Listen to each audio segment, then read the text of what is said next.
Hello, students. Today we are talking about aschelminthes जिनको हम commonly round worms भी बोलते हैं. So their general characteristics are animals are free living. So इनके जो animals होते हैं वो फ्री लिविंग होते हैं, वो कहीं पे भी रह सकते हैं. फ्री लिविंग का मतलब है they live everywhere. So they are terrestrial means land area पे रह सकते हैं, ज़मीन पर रहते हैं, एक्वेटिक पानी में रह सकते हैं, एंड पैरासिटिक किसी की बॉडी के ऊपर भी रह सकते हैं और बॉडी के अंदर भी हो सकते हैं.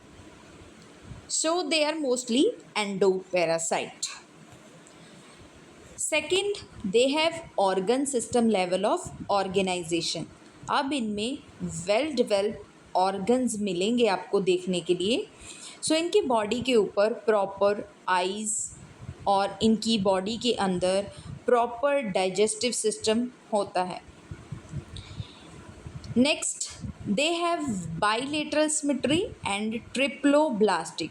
मैं पहले भी आपको क्लियर कर चुकी हूँ कि बाइलेटरल सिमेट्री क्या होती है और ट्रिप्लोब्लास्टिक क्या होता है. मैं एक बार फिर से आपको एक्सप्लेन कर रही हूँ.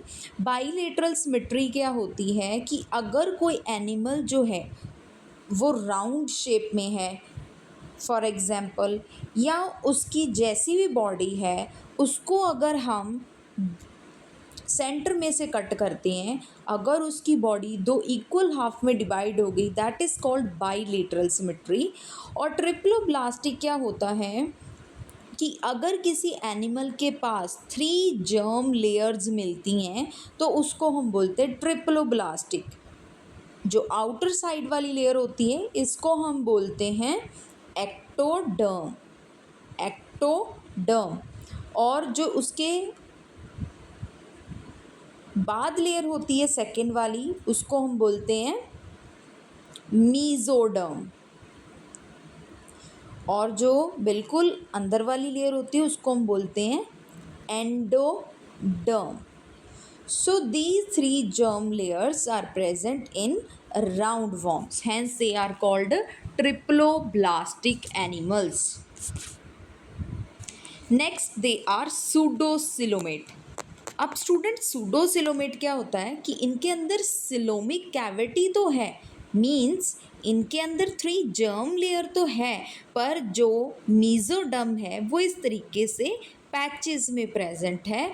तो इस तरीके से पैचेस में प्रेजेंट होने की वजह से इसको बोलते हैं सूडोसिलोमेट कंडीशन.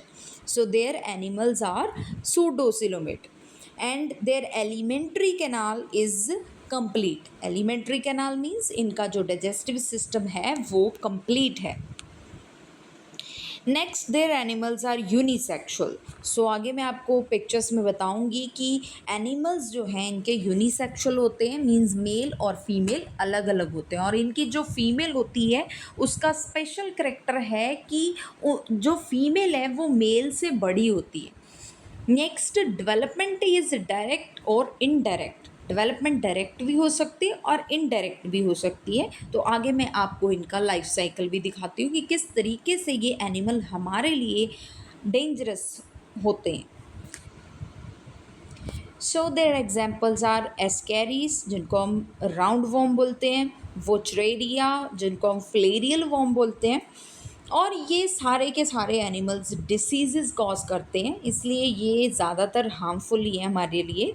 और एनसाइक्लोस्टोमा जिसको हम हुक वॉर्म बोलते हैं, तो एस्केरियासिस डिसीज़ कॉज करता है. और वुचरेरिया जिसको हम फ्लेरियल वॉर्म बोलते हैं, तो फ्लेरियल वॉर्म नाम से ही ये एक बीमारी कॉज करता है जिसको हम बोलते हैं फ्लेरियासिस. ठीक है. तो फ्लेरियासिस में क्या होता है, जो ह्यूमंस हैं उनके पाँव और हाथ जो हैं, जहाँ कोई भी उनका ऑर्गन जिसमें फ्लेरियासिस हो गया है तो वो थोड़े थोड़े स्वेलो होने शुरू हो जाते हैं. और वो इतने ज़्यादा स्वेलो हो जाते हैं कि वो ऐसा लगता है कि जैसे एलिफेंट लेग हो. तो इस तरीके से इसको एलिफेंट डिसीज़ भी बोलते हैं. So this is a scaries. So you can clearly see at the picture in the picture, that is female is larger than male. So next, Wuchereria, their female is also larger than its male. So this is their female and this is the male. Next, hookworm. So this is female and this is male. सो आइए हम देखते हैं अब इसका life cycle, किस तरीके से ये अपनी लाइफ में अपने आप को बढ़ाते हैं. So first of all, adult worms जो होते हैं वो अपना हाफ लाइफ साइकिल मैन में कंप्लीट करते हैं और हाफ लाइफ साइकिल जो है वो मॉस्किटो में कंप्लीट करते हैं. सो फर्स्ट ऑफ ऑल, ये फ्लेरियल बॉम्ब्स जो हैं ये कहीं पे भी पड़े हो सकते हैं. लाइक मैंने आपको बोला कि ये लैंड पे रह सकते हैं, पानी में हो सकते हैं. तो किसी तरीके से फॉर एग्ज़ाम्पल ह्यूमन इनके कांटेक्ट में आ गए तो ह्यूमन को एक मॉस्किटो ने बाइट किया.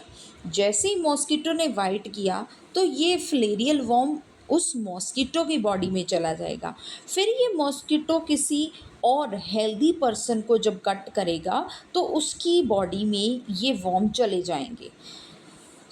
दूसरी तरफ ऐसे भी हो सकता है कि अगर मॉस्किटो जो है उसकी बॉडी में सबसे पहले फ्लेरियल वॉर्म आ गया, देन उसने किसी हेल्दी मैन को कट कर दिया, किसी भी हेल्दी ह्यूमन को कट किया तो उसकी बॉडी में चला गया.